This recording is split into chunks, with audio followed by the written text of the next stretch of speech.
सरों को प्रभु के सामने, प्रभु की उपस्थिति में झुकाएं। बाइबल कहती है कि हमारा प्रभु अति विलंब से क्रोध करने वाला प्रभु है। हमारी गलतियों के बावजूद हमारे जीवन में कई ऐसी बातें जो प्रभु के वचन के अगेंस्ट में, उसके बावजूद प्रभु हमें मौका देता है, वो अनुग्रह का समय देता है जहां पर हम रिपेंट करें, प्रभु के पास आए। वो नाराजगी में देरी करता है।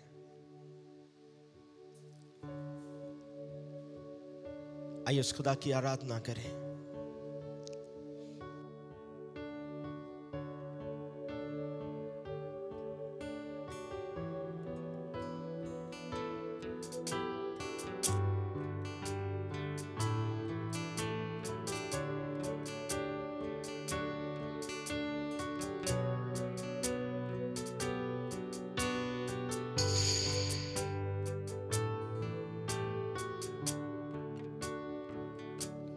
नाराजगी में करे तू देरी,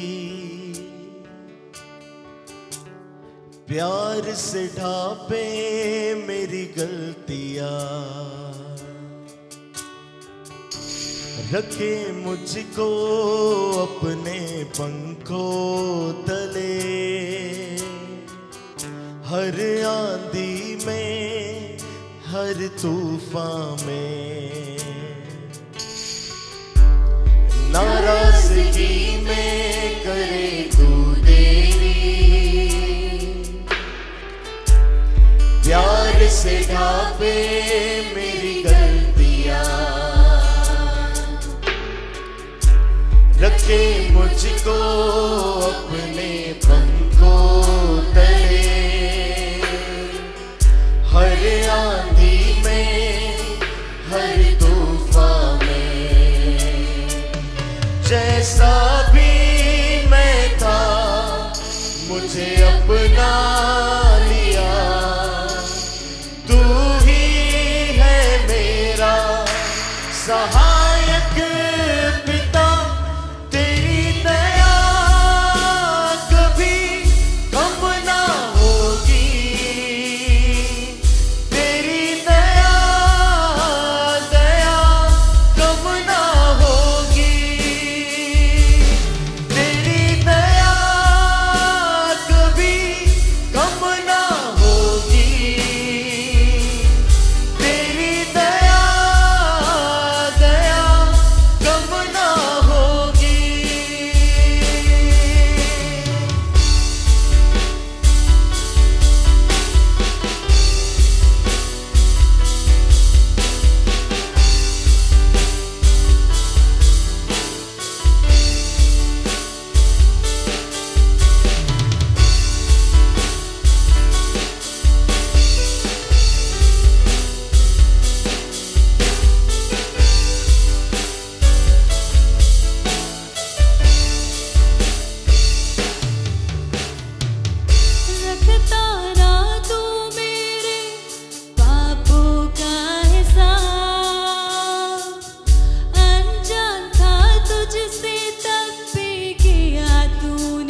कम ना होगी, तेरी दया दया कम ना होगी। प्रभु आपकी कभी दया हमारे लिए कम नहीं होगी। आप विश्वास योग्य प्रभु हैं, आप कभी ना बदलने वाले प्रभु हैं। प्रभु इस समय जब हम आपके वचन में से थोड़ी देर मनादी करते हैं, होने दीजिए प्रभु आज आपका वचन किसी की परिस्थितियों को छूने पाए, किसी से बातचीत करने पाए। आपका वचन कहता है प्रभु कि आपका वचन दोधारी तलवार के जैसा है, जो गांठ गांठ और गुदे गुदे को आर पार छेदता है। आज प्रभु किसी से आपका इनकाउंटर होने पाए, से आप दया करें, आप किसी से बातचीत करें। इस प्रेयर को सुनने वाला हर एक व्यक्ति आपकी उपस्थिति में आने पाए, यीशु के सामर्थ्य नाम में मांग लेते हैं। आमीन, आमीन, आमीन। सभी को प्रेज लॉर्ड, जय मसीह की। आज हम प्रभु के वचन में से कुछ बातों को देखने वाले हैं, समझने वाले हैं। हमारा प्रभु अद्भुत कार्य करने वाला है। कई बार हमें ऐसा लगता है कि हमारे जीवन में ऐसा कुछ भी नहीं है कि प्रभु हमें इस्तेमाल करे। हम इतने बेहतर नहीं हैं, हम इतने अच्छे नहीं हैं कि प्रभु हमें इस्तेमाल करे। हमारी परिस्थितियां या फिर हमारे पास जो कुछ है वो इतना इनफ नहीं है, वो इतना नहीं है कि प्रभु हमें इस्तेमाल करे। मगर मैं आपसे कहना चाहता हूं कि आपके पास जो कुछ है, जो कुछ खुदा ने आपको दिया है, जब आप उसे परमेश्वर के किंगडम के लिए, जब आप उसे प्रभु के लिए इस्तेमाल करते हैं, हमारा प्रभु आपके उस छोटे से टैलेंट, हमारा प्रभु आपकी वो छोटी सी योग्यता और जो कुछ आपके पास है, प्रभु उस माध्यम से आपको इस्तेमाल करना चाहता है। यीशु के जितने चेले थे उसमें से मैक्सिमम चेले पढ़े लिखे नहीं थे, जिनका व्यापार मछली पकड़ना था। मगर बाइबल कहती है कि मैंने जगत के मूर्ख और निकम्मों को चुन लिया ताकि मैं ज्ञानवानों को लज्जित करूं। यदि आप अपने जीवन में इस बात को सोचते हैं कि मेरे जीवन में कुछ भी ऐसा नहीं है, मुझ में ऐसी कोई अच्छाई भी नहीं है कि प्रभु मुझे इस्तेमाल करे, मैं आपसे कहना चाहता हूं कि आज का वचन आपसे जरूर बातचीत करेगा। बाइबल कहती है जब यीशु ने अपनी सेवकाई को प्रारंभ किया, एक ऐसी घटना हुई, एक ऐसा मिरेकल हुआ, जो मिरेकल बहुत ज्यादा उस समय जिसके विषय में बातचीत की गई, जो बहुत प्रचलित और प्रभु की सेवकाई को बढ़ाने के लिए यह चमत्कार जो था वो कई लोगों में बांटा गया। और वो चमत्कार था जहां पर यीशु ने 5 रोटी और 2 मछली से 5000 पुरुषों को, उनकी पत्नियों को और उनके बच्चों को भोजन खिलाया। बाइबल कहती है कि यीशु मसीह लोगों को प्रचार कर रहे थे। बहुत सारे लोग वहां पर इकट्ठा हो गए, बहुत सारे लोग वहां पर जमा हो गए, हजारों की तादाद में। और थोड़ी देर के बाद यीशु मसीह जो है, जब हम लोग यूहन्ना इसका 6वां अध्याय पढ़ते हैं, बाइबल कहती है यीशु मसीह उन्हें छोड़कर पर्वत पर चला गया और उसके चेले उसके पीछे चले गए। यीशु ने देखा कि ये लोग मेरे पीछे आए हुए हैं और मैं चाहता हूं कि इन्हें भोजन करवाया जाए। यीशु ने अपने चेलों से कहा कि तुम्हारे पास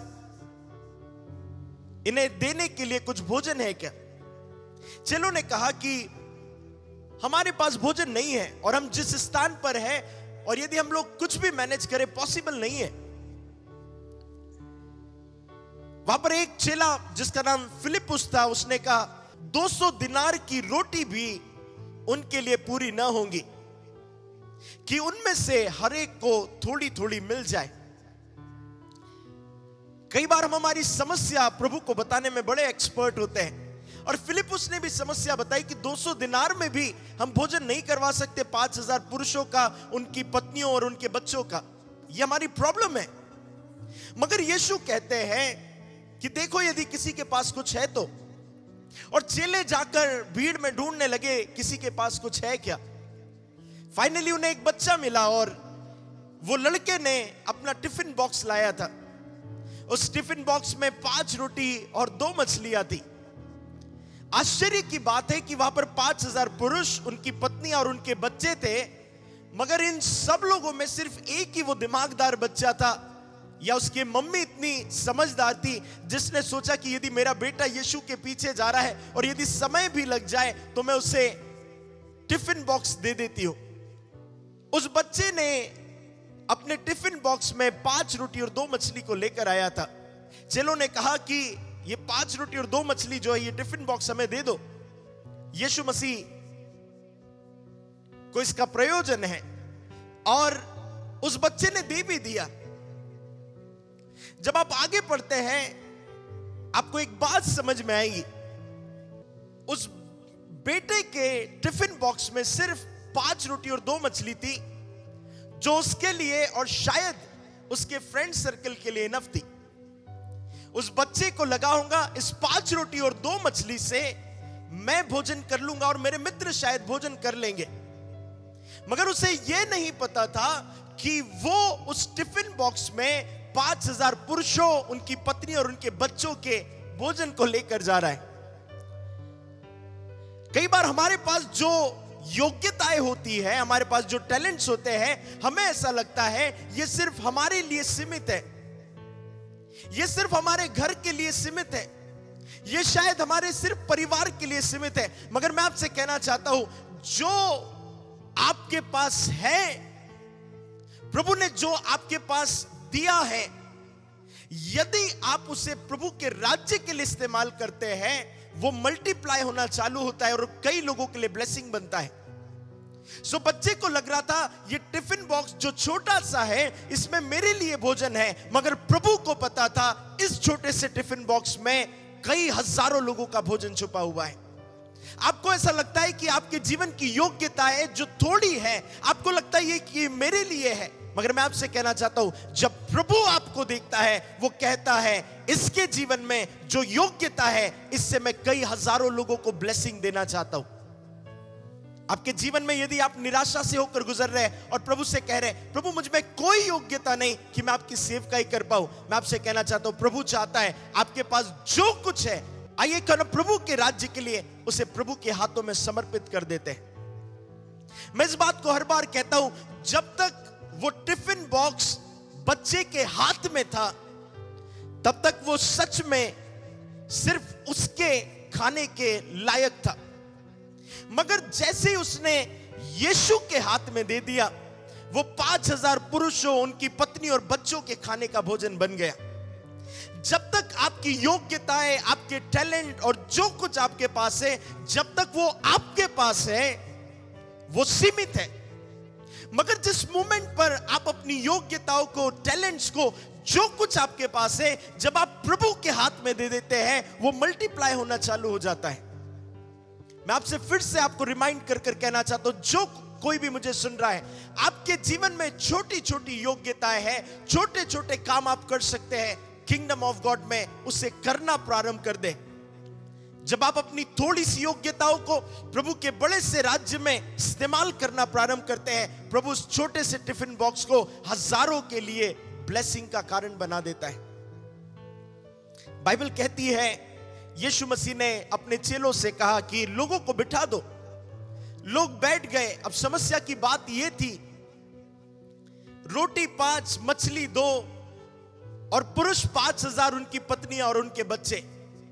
कैसे पॉसिबल है कि इतने लोगों को भोजन सफिशिएंट हो जाएगा? मगर बाइबल कहती है यीशु ने रोटी ली और धन्यवाद करके तोड़ी। जब मैं इस वर्ड्स को पढ़ता मुझे समझ में आता है यीशु ने कुछ अद्भुत काम किया। और वो काम क्या था बताएं? यीशु ने वो रोटी ली और उससे ऐसे ही नहीं तोड़ी, उसे धन्यवाद करके तोड़ी। देखिए, जब आपके पास थोड़ा है और सफिशिएंट नहीं है, यदि आप उस थोड़े में भी प्रभु के लिए धन्यवादित रहते हैं, प्रभु उसे बड़ा और मल्टीप्लाई करना प्रारंभ कर देता है। फिर से सुनिएगा, कई लोगों की प्रॉब्लम है वो हर समय रोते रहते हैं। प्रभु से कहते हैं, प्रभु मेरी सैलरी सिर्फ इतनी है, प्रभु मेरी सैलरी सिर्फ इतनी है, मैं बड़ी प्रॉब्लम में हूं। कुछ लोग कहते हैं मेरे घर में जो ग्रोसरी है, जो किराने का सामान है, वो थोड़ा सा है, रोते रहते हैं। कुछ लोग कहेंगे प्रभु मेरे बैंक में बैलेंस सिर्फ इतना सा है, रोते रहेंगे। मगर वे कभी इस बात के लिए थैंकफुल नहीं है, वो कभी भी इस बात के लिए धन्यवादित नहीं है कि प्रभु मैं धन्यवाद देता हूं कि आज मैं भोजन कर पाया।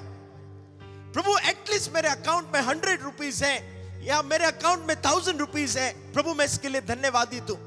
इसीलिए आप देखोगे कभी भी जिनके पास थोड़ा होता है और यदि वो धन्यवादित नहीं है, वो थैंकफुल नहीं है, वो ग्रो नहीं करते। मगर जो थोड़े में ईमानदार रहकर प्रभु को धन्यवाद देते हैं, आप उनके जीवन में बरकतों को, आशीषों को बढ़ता हुआ देखेंगे।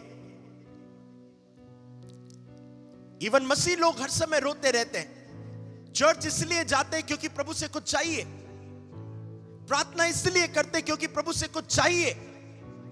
यदि आप एक मसीह जीवन में सुबह से लेकर शाम तक उनकी आप लाइफ स्टाइल देखेंगे, अगर वो प्रार्थना करने वाला भी हुआ तो ठीक है, मगर वो धन्यवाद देने वाला नहीं होगा। मुझे ऐसा लगता है लाखों में से 1 या 2 लोग होंगे जो प्रार्थनाएं नहीं करते होंगे मगर धन्यवाद रोज देते होंगे। हमारे पास जो कम है, हमें उसके लिए भी थैंकफुल होने की जरूरत है। और जब आप थोड़े के लिए धन्यवादित रहते हैं, प्रभु से मल्टीप्लाई करना प्रारंभ करता है। बाइबल कहती है 5 रोटी 2 मछली 5000 लोगों के लिए इनफ नहीं थी, मगर यीशु तभी भी थैंकफुल था। यीशु ने तभी भी रोटी ली, उठाई और धन्यवाद करके तोड़ी। उसने ये नहीं कहा प्रभु ज्यादा रोटी क्यों नहीं है, यीशु ने ये नहीं कहा पिता ज्यादा रोटियां क्यों नहीं है, उसने कहा प्रभु धन्यवाद, एटलीस्ट 5 रोटी और 2 मछली है। हालेलुया। कितने लोग मेरी बात को समझ रहे होंगे। बाइबल कहती है यीशु ने धन्यवाद किया और रोटी को तोड़ा। अब सुनिएगा ध्यान से, मैं जब ये पूरी स्टोरी को इमेजिन करता हूं, मुझे एक बात समझ में आती है। जब यीशु ने धन्यवाद किया, रोटी तब मल्टीप्लाई नहीं हुई होंगी। फिर से सुनिए, इमेजिन करिए यीशु ने रोटी ली और धन्यवाद करी और तोड़ी। अगर वो उसी समय मल्टीप्लाई होती तो यीशु के ऊपर, यीशु के साइड में सब जगह रोटी रोटी जम जाती। मगर बाइबल कहती है यीशु ने रोटी ली और धन्यवाद करके तोड़ी और चेलों को देता गया। जब आप इसे इमेजिन करेंगे आपको समझ में आएगा, रोटी जब टूट रही थी और दी जा रही थी, वो मल्टीप्लाई हो रही थी। और मुझे आपसे कहने दीजिए, जब जब रोटी टूट रही थी तब तब मल्टीप्लाई हो रही थी। जब जब आप और हम अपने जीवन की परिस्थितियों में टूटते हैं, हम मल्टीप्लाई होना चालू हो जाते हैं। जब हम हमारे जीवन की परिस्थितियों में टूटते हैं, हम मल्टीप्लाई होना चालू हो जाते हैं। यदि कोई टूटना पसंद नहीं करता है, वो कभी भी ग्रो नहीं कर सकता। आप अपने जीवन में यदि मल्टीप्लिकेशन देखना चाहते हैं, यदि आप अपने जीवन में बढ़ोतरी को देखना चाहते हैं, आपके जीवन में वो परिस्थिति आएंगी जहां पर आप टूटेंगे। आप फाइनेंशियली शायद टूट जाएंगे, आप शायद अपने फैमिली में, रिलेशनशिप में शायद टूट जाएंगे, मगर जितना आप टूटते हैं उतना आप बढ़ते हैं। बाइबल कहती है यीशु मसीह ने रोटी ली और धन्यवाद करके तोड़ी और चेलों से कहा इन्हें बांटो। और जैसे ही बांटने लगे, 5000 लोगों ने खाया और खाकर वो तृप्त हो गए। जब वो लोग खाकर चले गए, यीशु कहते हैं जितने टुकड़े बचे हुए हैं उन्हें बटोर लो। हालेलुया। एक बात समझ में आती है कि यीशु ने अच्छी रोटियां जो उस बच्चे के पास थी उसे मंगवाया, उसके लिए धन्यवाद किया, अच्छी बात है। मगर प्रभु ये टुकड़ों को पड़े रहने दो, इन टुकड़ों को उठाने की जरूरत क्या है? बाइबल कहती है यीशु ने अपने चेलों से कहा जाओ और जाकर टुकड़ों को बटोर लो। और जितने टुकड़े बटोरे गए, वो 12 टोकरियां, भरे हुए टोकरे बटोरे गए। कई बार लोगों को लगता है प्रभु की दिलचस्पी अमीर और बड़े लोगों में है, मगर मैं आपसे कहना चाहता हूं प्रभु की ज्यादा दिलचस्पी उन टूटे हुए लोगों में, उन टूटे हुए टुकड़ों में है। बाइबल कहती है टूटा हुआ हृदय परमेश्वर के योग्य, बलिदान योग्य है। हम जब टूटा हुआ हृदय, टूटा हुआ जीवन, टूटी हुई परिस्थिति, टूटी हुई सिचुएशन लेकर प्रभु के पास आते हैं, प्रभु उस टूटी हुई सिचुएशन को अपने हाथ में ले लेते हैं। जैसे एक एग्जाम्पल कहकर हम इसे एंड करेंगे। मेरे एक फ्रेंड थे, वो ट्रेन में ट्रेवल कर रहे थे और ट्रेन में ट्रेवल करते समय एक स्टेशन पर ट्रेन रुकी। उनका फ्रेंड सामने बैठा हुआ था। उस फ्रेंड ने एक चिप्स का पैकेट लिया जो बहुत ही फूला हुआ दिख रहा था। आप सभी को पता है चिप्स के पैकेट बड़े फूले होते हैं मगर अंदर बहुत कम चिप्स होते हैं। मगर उस फ्रेंड ने चिप्स का पैकेट लिया, उस चिप्स के पैकेट को फाड़ा और उसमें से जो भी चिप्स थे सबको खा लिया। और खाने के बाद उसने उस रैपर को, उस चिप्स के जो बचा हुआ रैपर था उसे लिया, उसे मरोड़ दिया और उसने प्लेटफॉर्म पर फेंक दिया। तब स्वच्छ भारत अभियान नहीं चल रहा था। सो उसने उस रैपर को तोड़ मरोड़ करके उसने प्लेटफॉर्म पर फेंक दिया। और मेरा फ्रेंड इस बात को सोचने लगा, ऐसे ही तो मनुष्य का जीवन है। हमारे अंदर की अच्छाइयों को लोग निकाल देते हैं और जब हमारे जीवन में कुछ भी नहीं बचता है, लोग हमें यूज एंड थ्रो के जैसे फेंक देते हैं। और वो रिलेट करने लगा कि मनुष्य का जीवन भी ऐसा है। जब हमारे अंदर की अच्छाइयों को लोग ले लेते हैं, जो बाकी हमारा जीवन बच जाता है, अब क्योंकि वो काम का नहीं है, उसे वो पकड़ कर फेंक देते हैं। मगर थोड़ी देर के बाद उस फ्रेंड ने देखा कि प्लेटफॉर्म के ऊपर एक बुजुर्ग व्यक्ति एक वर्दी पहने हुए, खाकी वर्दी पहने हुए, अपने कंधे पर एक बोरा लटकाए हुए आ रहा था। उसने उस रैपर को उठाया और रैपर को उठाकर उसने अपने उस बोरे में डाल दिया। मेरा फ्रेंड बड़ा एक्साइटेड हुआ और सोचने लगा कि ये अंकल इस खराब रैपर का क्या करने वाले हैं। उसने पूछा, अंकल आप इस रैपर का क्या करेंगे? आप इसे लेकर जा रहे हैं, आप इसका क्या करने वाले हैं?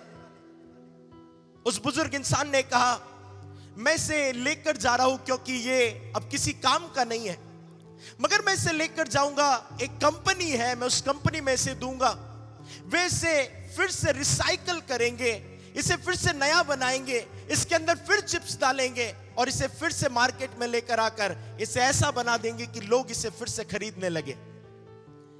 और मेरा फ्रेंड इस बात को समझ गया प्रभु क्या बात करना चाहता है।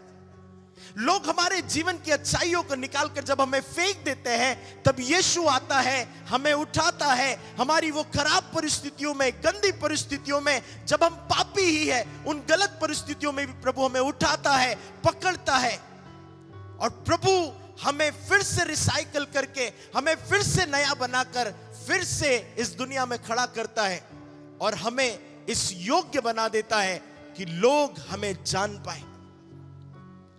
आज के समय में मैं आपको आमंत्रित कर कर कहना चाहता हूं, यदि आपके जीवन में आप ऐसे सीजन से होकर गुजर रहे हैं जहां पर आपको लग रहा है मेरे अंदर कोई योग्यता नहीं कि यहोवा मुझे इस्तेमाल करे, मैं आपसे कहना चाहता हूं, वो 5 रोटी और 2 मछली जिस बच्चे ने लेकर आया था, उसे इस्तेमाल करने वाला प्रभु है। यदि आपको लगता है कि मेरी जिंदगी टुकड़े टुकड़े हो गई और अब सब कुछ खत्म हो गया, मैं आपको इंकरेज कर कर कहना चाहता हूं, इट्स नॉट ओवर येट। अभी खत्म नहीं हुआ है। यहोवा आपको फिर से उठाएगा, आपको फिर से पकड़ेगा, आपके जीवन की परिस्थितियों को बदलेगा, आपके जीवन में एक नया और अच्छा मन लेकर आएगा।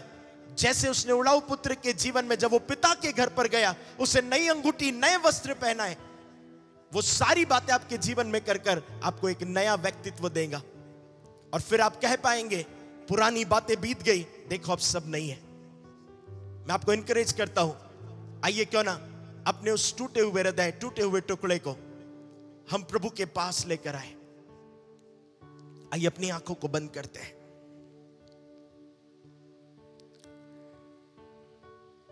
Thank you Jesus. नाराजगी में करे तू देरी, प्यार से ढापे मेरी गलतियां, रखे मुझको अपने पंखों तले, हर आंधी में, हर तूफान में, जैसा भी मैं था मुझे अपना लिया। तू ही है मेरा सहायक पिता, तेरी दया कभी कम ना होगी, तेरी दया कम ना होगी, तेरी दया कभी कम ना होगी, तेरी दया कम ना होगी। आइए प्रभु से प्रार्थना कहें और प्रभु से कहें, प्रभु मेरे टूटे हृदय को आप अपने हाथ में ले लीजिए। प्रभु यीशु मसीह, जितने लोग अपने टूटे हृदय को, टूटी परिस्थिति को और खराब सिचुएशन को लेकर आपके पास आए, प्रभु आप उन्हें नया बनाने वाले प्रभु हैं। हम आपको धन्यवाद देते हैं। इस समय जो भी अपने प्रॉब्लम के लिए, समस्याओं के लिए प्रार्थना करवाना चाहता है, यीशु के सामर्थ्य नाम में आपकी बिगड़ी हुई परिस्थितियां इसी समय ठीक हो जाए। और हम बिलीव करते हैं ऐसा हो गया। यीशु के सामर्थ्य नाम में मांग लेते हैं। आमीन आमीन। सभी को जय मसीह की। Praise the Lord. शालोम।